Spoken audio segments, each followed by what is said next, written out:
if it is something that you love doing, you never regret it. You never regret it. Hello, lovely people, and welcome to the Almita Made channel. My name is Alma, and I'm here to chat about all things making. Today, it's all about sewing. Last week, if you saw that vlog, I was feeling really low in energy, really struggling to get to the sewing machine, kind of metaphorically. So because the new make that I have to show you today, it's something that I have made before and I have vlogged about before, this video is going to be, of course, I'm going to show you the thing, but this video is going to be more about how to get yourself out of a sewing slump, specifically related to the weather changing into freezing cold. Does that apply to anyone but me? I'm guessing it does. So I thought I would put my thoughts into a video. And of course, I will also share with you the new make, which is gorgeous. If I do say so myself, I'm just very excited about it. So let's rewind a little bit. And before I get going into that, I will tell you what I'm wearing, which is a sew over it roll neck. I think I was wearing another one recently. Maybe it was this one. Yeah, this is one of my many sew over it roll necks. Great little pattern. It's like an add-on to the Ultimate t-shirt. I work at Sew Over It, so I am biased. And I will mention a lot of sew over it patterns on this channel, but you know, they're great. And I've made many of them, so it makes sense. So if you saw my vlog last week, you will have seen that I was really low. I think when I was rewatching it to edit it, I thought, oh God, she's a bit of a downer. So I'm sorry if I brought you down with me, hopefully not. But I think it's important to share that as well. We can't always be perky and happy all the time because that's not life. So I stand by that sad vlog. It wasn't sad. There was a lot of positives and a lot of progress in my knitting. So it was all good. But I was very much feeling unenergetic in general, and especially when it came to sewing. I do feel like sewing and knitting lend themselves better or worse to certain seasons. So I do feel like autumn and winter are very suitable for curling up on the sofa by the fire, if you're lucky to have a fire, and knitting away. Whereas I love when it's summer and spring and I'm inspired by all the colors. I love making something really quickly and wearing it out straight away. That's it, just the things go together. So I do think that now I'm in my least inspired, no, that's not fair, but my least naturally productive sewing season. I think we can call it that. And so I thought that today's vlog could be telling you about how I got out of that slump, because I don't feel I'm alone in this. And I think, not that we have to be making all the time, of course not, but I think personally, I am much happier if I am making. And if I'm not making because I'm a bit low and sad, I get lower and sadder because I've not made. So it's like this cyclic, this circle of hell. It's just like a snake biting its own tail, for me at least. And I feel like I might not be alone in that. So today I'm going to tell you about the things I did to get myself back to the sewing machine, hoping that it might help somebody else. It might help you if you're wanting to get back to the sewing machine. If you're happy to carry on knitting for the season, or crocheting or embroidering, that all makes perfect sense. And if you don't want to do any of the above, then don't do any of the above. But if, like me, you find that practicing your hobby does improve your mood, then you might find these tips interesting and useful, hopefully. So tip number one is to, and it's going to sound a little bit weird, but force yourself to start. So what I mean by this, and this is something I believe in for anything in life, I think it's so easy to give yourself reasons not to do something. And this does go for everything. I'm not just talking about hobbies, but how often have we talked ourselves out of doing something because, oh, maybe this will be hard, or I need this. For example, starting this channel, I'd been thinking about it for years, genuinely years. And I kept telling myself, oh, you need the right light, you need the right background, you need the right camera. And one day I just filmed the first one on my phone with no lights, I think, and not a particularly good mic, just a mic from the phone. And I just got going. And that gave me the push to then get those little bits that can improve the vlog. But I got it started, and that was the biggest hurdle. The biggest hurdle in anything is the first move. So when it comes to being in a little bit of a rut with sewing, that you're not wanting to sew because, oh, that thing I wanted to make is too difficult. Oh, I'm waiting for that fabric. Oh, I don't have the right interfacing. I don't have the right buttons. There are so many reasons not to, but if you can make yourself start, in my case, it always happens this way. If I can start, I will be so happy that I did. And so the way that I made myself start this project that I'm going to talk to you about in a minute was to almost block out the time in my diary for it. So the routine I was getting into was having dinner. It's so dark, it's so cold. I'm just going to go straight from dinner to the sofa. And one day I went, okay, I am not even looking at the sofa. I'm finishing dinner and washing up, and I'm going straight to the sewing machine. The reason I could go straight to the sewing machine was because I had a project cut out already. This is a huge, huge help for me to get going with a project straight away. Because for me, cutting out the fabric pieces is not the fun part of sewing. Some people love it. For me, it's the boring part that I have to do before I get to the fun stuff, which is the construction of a garment. So if I have a pre-cut project, I know that I'm going to be much more excited to get going, get stuck in with the sewing straight away. I've mentioned it a few times now. I have a bag with a few pre-cut projects at all times. So when the mood strikes and maybe I haven't thought of the next big project, I have something ready to go. I would highly recommend that you do this. And I don't particularly set out a time to pre-cut projects. What happens usually is that I've cut one project and I have a scrap of the fabric left that I think is big enough for a bum bag, a beret, a little top, something, a gift, whatever.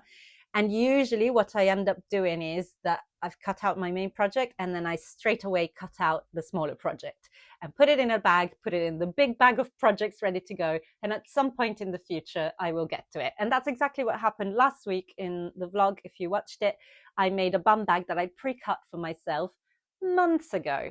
Months, if not years, no, months ago. So that was ready for me to go when I was feeling like I wanted to sew, but I didn't have the headspace for a big project. So that was great. What I had done with this one is that I had cut it when I cut my falconer pants, which I am wearing. You can't see them. I'll put a picture up of my falconer pants, and I have a whole vlog about them. It's a pattern by Helen's Closet. I love them. Can't take them off. Honestly, I want to wear them every day. So when I cut these trousers, I had quite a significant amount of fabric left, and I thought, okay, this could be not just an accessory, this could be something a little bit bigger that maybe can go with my falconer pants. So I decided to cut out this thing that I ended up making. And so this was all prepared from a few weeks ago in my bag of pre-cut projects. And the day that I said to myself, don't even look at the sofa, go straight to the sewing, that's the project I picked out. I knew it was all ready to go. I'd cut out even the interfacing. I hadn't attached the interfacing, like ironed on the interfacing, but all the pieces, everything I needed was there in that plastic bag. And I should probably invest some time in making some pretty project bags, but I'll show you what kind of thing I'm talking about. So this, I think some bed sheets or pillowcases, something like that came in this. I am honestly not sure, but I have quite a few of these bags. It's see-through, so you can see what's inside it. It's quite big, so it will fit, you know, a top, a skirt maybe in there. And I keep all the pattern pieces and the fabric in there, and the pre-cut fabric pieces maybe. So I just brought this out, and I knew that I had everything I needed to get going with the project. So dinner, straight to the sewing room. I don't have a sewing room, but my living room, this is the corner of my living room where all my sewing stuff is ready to go. If you don't have a sewing space, a dedicated sewing space, then I would say, if this is possible for you, I don't know about your circumstances, but if you've had a word with yourself that tomorrow night you definitely do some sewing, then maybe in the morning before you head off to work or the night before, set up your sewing machine so everything's ready to go. So again, you can't give yourself excuses later on for pulling out of sewing, if that makes sense. So I had the project ready to go. I'd had a word with myself to go straight into sewing. I had pre-threaded my machine. I did do that with the right thread. I hadn't prepared my overlocker with the right thread, and I decided that I wasn't going to change the thread and I was going to live with the thread that was in there, because I don't think it matters. The fabric I was using was quite colorful, so I thought any thread will do really in the overlocker, and that's one less thing that I had to think about and one less obstacle between me and the sewing. All of those things were kind of leading me to success. The other thing is that I was about to make was something I had made before. So there's no experimenting, there's no adjusting, there's no steps that are gonna kind of block me on the way to success. It sounds like a TED talk now or something.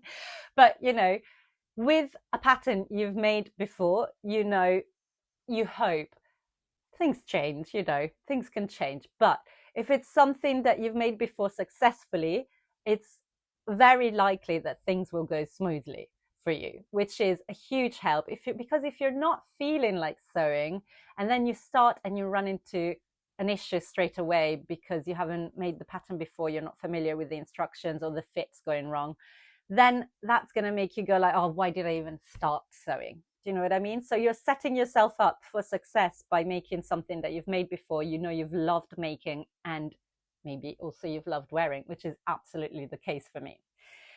The other thing that I think helped me hugely is that I was using a fabric I love, and you can see a little bit of it, and you've seen it on my falconer pants. This is a cotton canvas that honestly just brings me joy to look at. I don't think that I would have pulled myself out of the slump if I was about to sew a grey t-shirt. And that's not gonna make me excited about sewing. That's not gonna reignite the fire to make in me.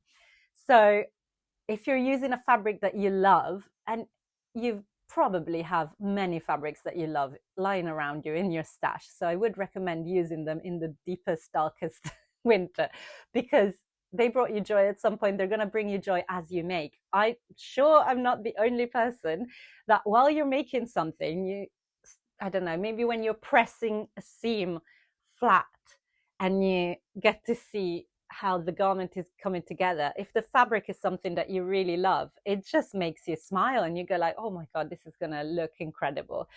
And I love making t-shirts, don't get me wrong. I love to make them and wear them, but I love to get in and out, done, bish, bash, bosh, and then I just wear them a lot without getting particularly excited about them.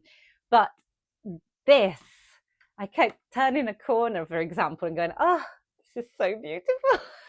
And that made me excited about being in the moment of sewing, if that makes sense. It's a little dopamine hit because you're handling a fabric that is beautiful. And for me, color is hugely important in how it affects my mood.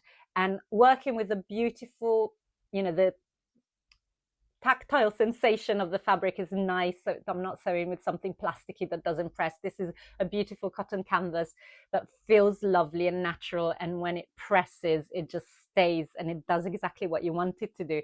All of those little things are little hits of satisfaction that I think really help you in the moment to keep going and get more and more excited about what you're doing, because this hobby is beautiful and it should bring you joy. It should never be a chore, which is why I think I don't want you to confuse me saying that I made myself do it with the fact that I'm forcing myself to do it, because the only thing I'm forcing myself to do is the start. Once I'm in it, I am loving it. And I do think there is something in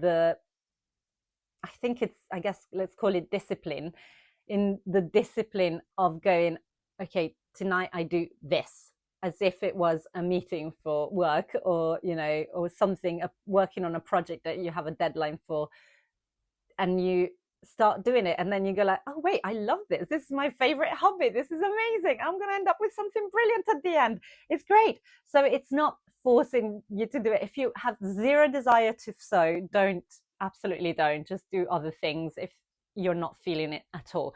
But if you're thinking, oh, I wish I'd spent the weekend sewing, and then you didn't, then making yourself do it, making an appointment with yourself to do some sewing tomorrow evening, or whenever, or on Saturday, on Sunday, whenever you have the time, then I think that helps hugely.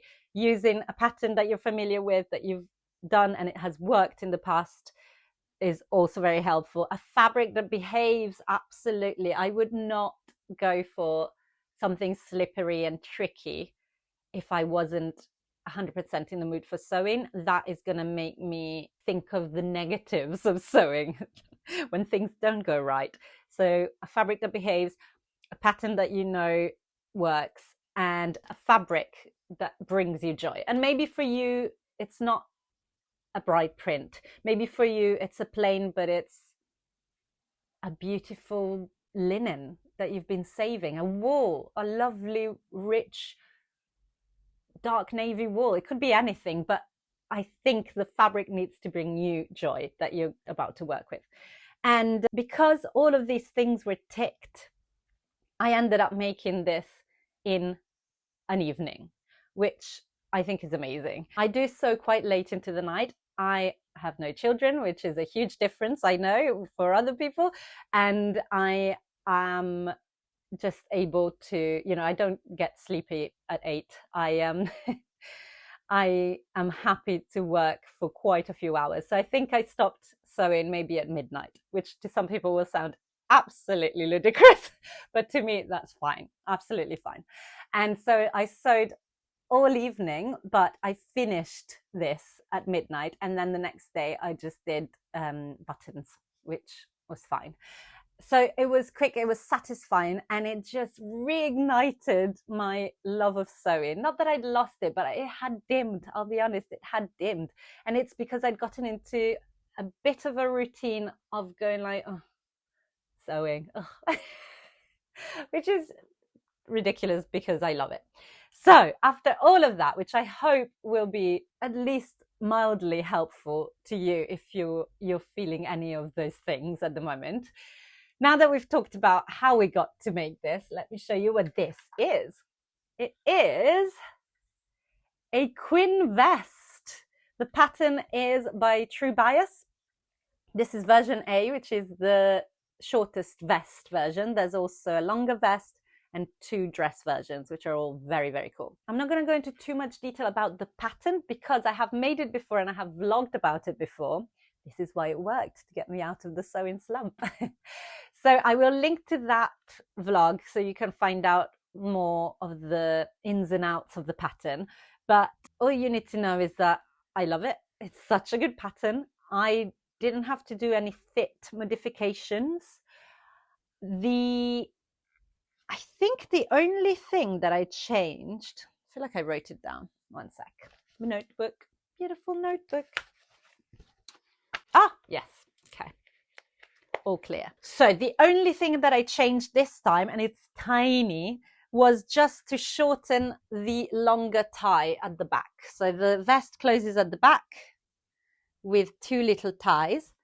And on my original one, the longer tie was way too long. So when I do it up, there's just this tongue flapping.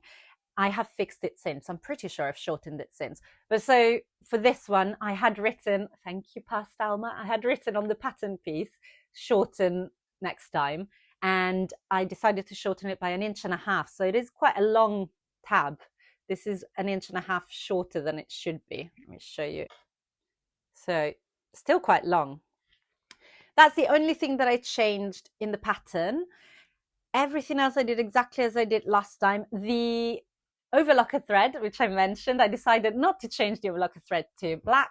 and I kept what was in the machine, which is purple. And it's fine. The vest is full of purple flowers. Why not? And it saved me a little job that I was going, ugh, I have to do that as well. I don't. Fine. So the fabric is a cotton canvas that I bought from a shop in Ely in Cambridgeshire, which is called the Cycle Centre, Cycle City Centre, that's it.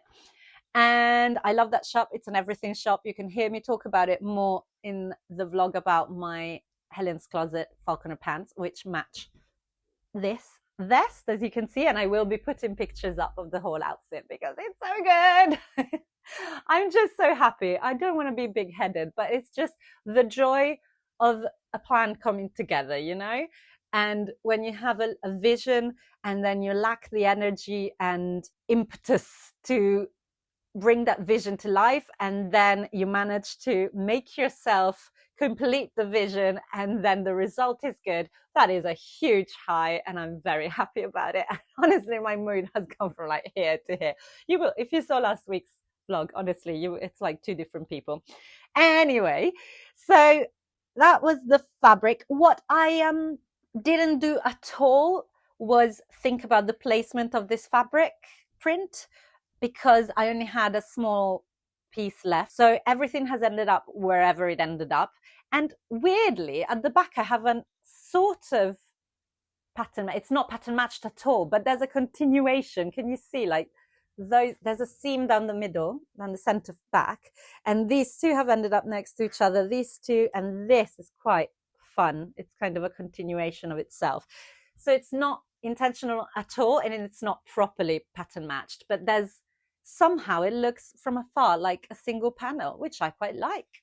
And at the front, this I reckon is the first piece that I cut. So maybe I did think about the placement of this.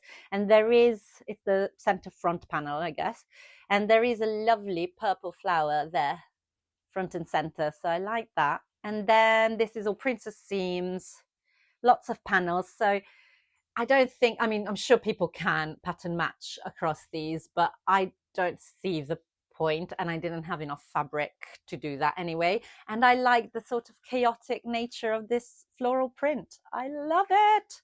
And on the inside, so some of the seams are finished with bias binding, which I'm sure you can use pre-made bias binding, but you also get the pattern piece to cut it out of a lining fabric or the same fabric. You can do the same fabric, but I think even the pattern recommends not to use the same fabric if you're using something heavy. This is a canvas, so it's not massively heavy, but it was going to be bulky. So I decided to use a cotton that I had in my stash. This piece is the easiest to show you. So it's a black and white cotton, like block print cotton, Indian cotton, that you might recognize if you saw my Emily in Paris look recreation, because I made the tie out of this fabric. So I still have bits and bobs of this. I use every last scrap, honestly. I don't like to throw away anything. I like to use it all. So this was perfect for the binding on the neckline, on the armholes, and the hem facing. Lovely. And I just thought I'd use that because it's also floral, but it's black and white, so it doesn't clash with the outer one. And yeah, I quite like that. The front facings I did cut in the main fabric. Not sure why. Does the pattern tell you? I'm not sure, but it feels nice and solid. That one I wanted nice and solid. This one is interfaced as well. This is interfaced. And yeah, this came together so quick. I mean, it was a long evening, but it was just an evening. So I'm very pleased with it. And then all I had to do at the end was buttonholes and buttons.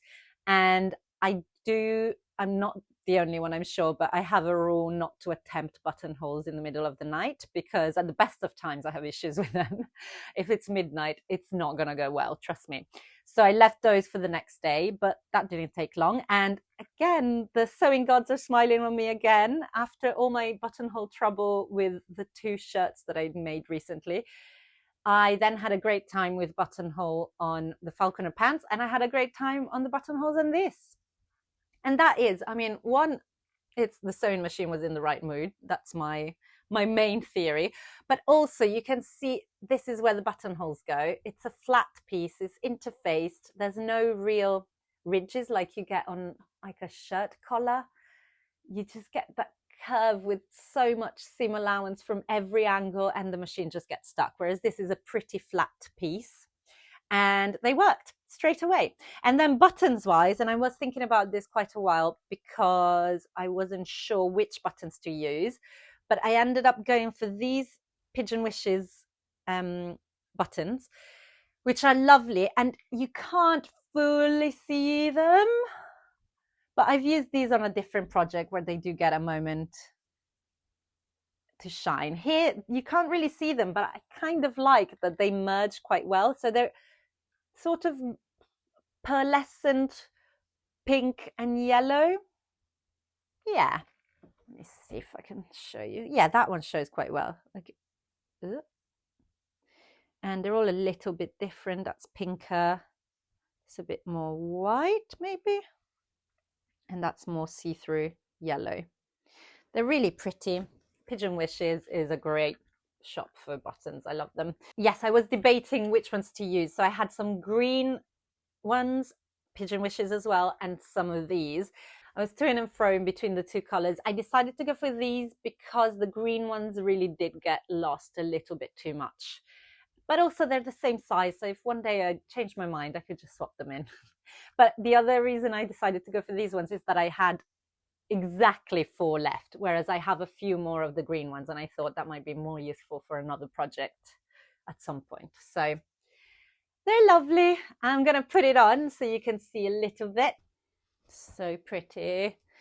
Oh, I'll put pictures up of the full outfit because, yes, I can't show you here, but I am so happy. The fit I'm super happy with, and I knew I would be because I've made it before. So I think that's such a key to success. If you're feeling relaxed and ready to like solve problems and things like that, then attacking a new pattern is great, and working towards getting the right fit is such a good mental exercise for me. I enjoy it, but I have to be in the right mood. Sometimes if I barely want to sew, I definitely do not want to do adjustments. I just want to do the sewing and get that invigorating hit from it. And this is what the Quinn vest gave me. It's so good. And I love it like this with a turtleneck in yellow, but it could be, this is mustard, but it could be black, and I have one. It could be green, I don't have one, but I should. It could be pink, it could be white, it could be purple. I could be green, I could be going to burst into a Mika song. Anyway, I just think this fabric is so busy, but it makes it really easy for me, at least for my aesthetic, to combine it with other things that I already own, because you can pick out any of the colors and it works. I mean, this is gorgeous like this. But then also I could make it a little bit more formal by wearing maybe a pussy ball blouse underneath it, or maybe a bit more wintry with just a jumper underneath it. I just think it's quite an out there outfit, but I'm gonna wear it a lot. Already I'm wearing the trousers so much. I think this just gives me another way of styling them. I'm so excited. Okay, I think this is a big win, and I feel like if you need a win, follow those steps. If you can, make those things align. The thing is that once you start, if it is something that you love doing, you never regret it. You never regret it. I mean, that's what it's been for me every single time. You just don't regret it. And I would very much encourage you to give that a go. Just have a tiny bit of discipline to get you to the point of starting. And once you go, if you've smoothed out the way in front of you so that you won't run into obstacles, then you're just doing the thing that you love, and you will feel so much better after. Honestly, it really, really dragged me, making this little vest really, really dragged me out of such a negative headspace that I was in for a little bit. And again, it might not be for everyone. Maybe you need to not be doing things, but for me, not making is not good. I have a very, very busy mind that is very anxious and can think of a million things that are wrong with the world around me, because there are. But I can get very obsessive about all of that. I can feel very stuck, and making is something that gets me out of that headspace. It is fundamental for my mental health, I think. I'm not exaggerating. It genuinely keeps me balanced. And so when I'm not doing it, things, if they're a little bit bad, they just get worse and worse and worse. And so finding that small moment of discipline of telling myself, okay, do this now. At this time, you will do that. Like literally put it in your diary like it's an appointment, like it's a meeting that you cannot miss. And making myself do that meant that I could reignite an interest, passion, whatever you want to call it, into something that I absolutely love and is good for me. Like objectively, I think it's good for me. I think you cannot overestimate the power of a good make. And that's what I'm going to leave you with today.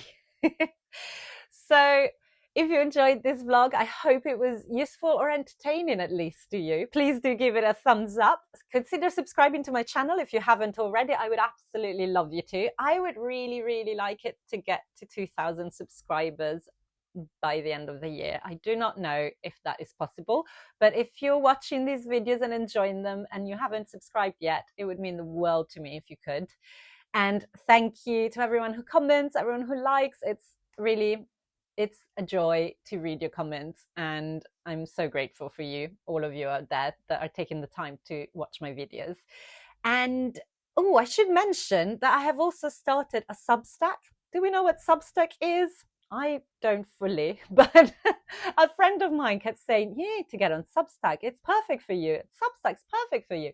So I looked into it, and it's basically, the way I understand it, it's sort of like the golden age of blogs from back in the day. I used to read so many blogs. I had a blog for a brief time, and sometimes you don't want to watch a video. Maybe sometimes you just want to read something, and that's what I'm doing over on Substack. It's basically a newsletter, and it's articles that I'm going to be writing. I've written one for now, maybe two by now. I'm not sure when the next one's coming out. But anyway, go check it out. I'm going to put the link below. If I manage, I might put a QR code on the screen. I've seen people do this. Will it work? I don't know. In case you're watching on a smart TV.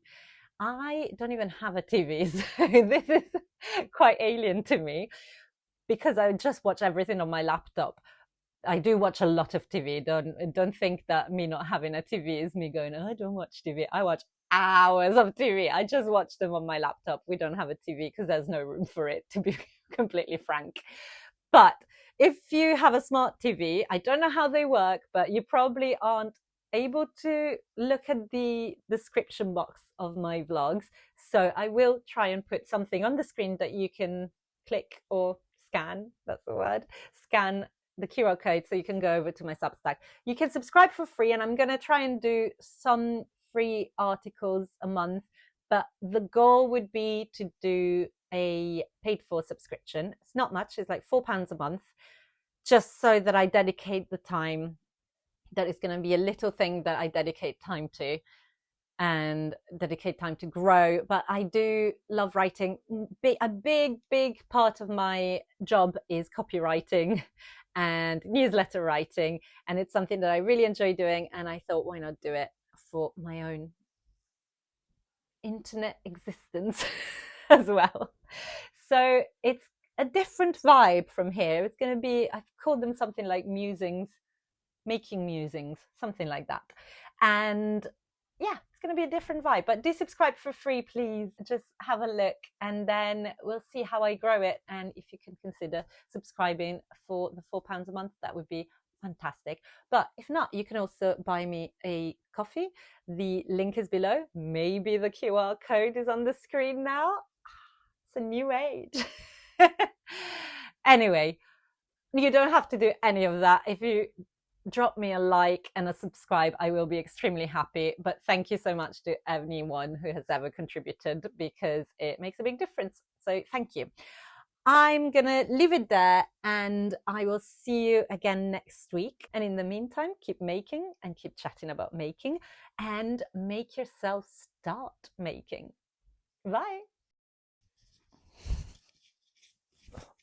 So complicated. Oh God. Right. Should we go there? Oh, hello, hello.